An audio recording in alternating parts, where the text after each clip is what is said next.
Mark சுவிசேஷம் 16ஆம் அதிகாரத்துல பாத்தீங்கன்னா, ஆண்டவராய் இயேசு கிறிஸ்து ஒரு விஷயத்தை பேசுறாரு. என்ன பேசுறாரு?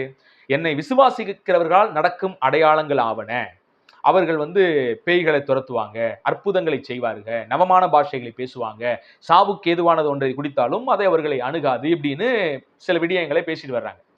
இந்த வசனத்தை வாசித்தவர்கள் அப்படியே அந்த வசனத்தை அப்படியே தூக்கி என்னமோ அந்த மீன் கொத்தி பறவை அப்படியே ஒன்னா ஒரு மீனை கொத்திட்டு வரும் பாத்தீங்களா, அந்த மாதிரி அந்த வசனத்தை அப்படி தனியா எடுத்து இயேசு தன்னை விசுவாசிக்கிறவர்களால் நடக்கும் அடையாளங்களான ஒரு பட்டியல் போட்டிருக்காரு.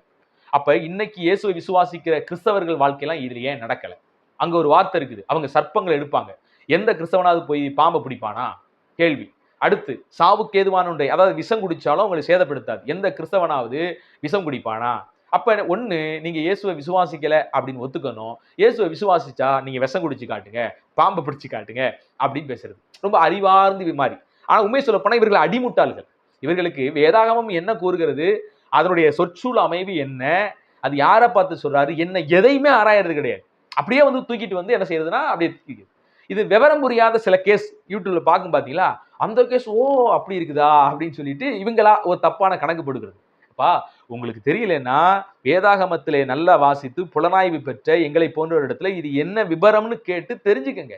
சும்மா உட்காந்துட்டு அங்க தூரமா இருந்துட்டு என்ன செய்யக்கூடாது, இந்த நரி மாதிரி அந்த படம் புளிக்கும் அப்படிங்கிற மாதிரி பேசிட்டு என்ன செய்யக்கூடாது, போகக்கூடாது. பைபிள் மட்டும்தான் பல மொழிகள்ல, ஆயிரக்கணக்கான மொழிகளில அவங்கவுங்க தாய் மொழியிலே இறைவார்த்தை போய் சேர்ந்திருக்கிறது. ஆனா சில உண்மையான நுணுக்கமான தரவுகளை தெரிந்து கொள்ள நம்ம மூல பிரதிக்கு போறோம். அந்த மூலத்துல என்ன இருக்குது, கிரேக்ல என்ன இருக்குன்னு கேட்டீங்கன்னா, ஆண்டவர் ஒட்டுமொத்தமாக தன்னை விசுவாசிக்க போகிற கோடான கோடி மக்களை குறித்து அங்க பேசல. இயேசு கிறிஸ்து அந்த வார்த்தையை பாத்தீங்கன்னா பிரசன்ட் டென்ஸ்ல பேசிக்கிட்டு இருக்கிறார்.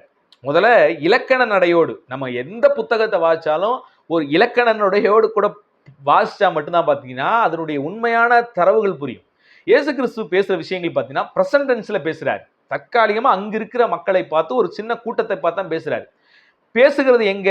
16ஆம் அதிகாரத்துல இயேசு கிறிஸ்து உயிர்த்தெழுந்து கடைசியா சீசர்கள்ட்ட பேசுற இந்த வார்த்தை. அங்க 12 பேர் இருக்கிறாங்க.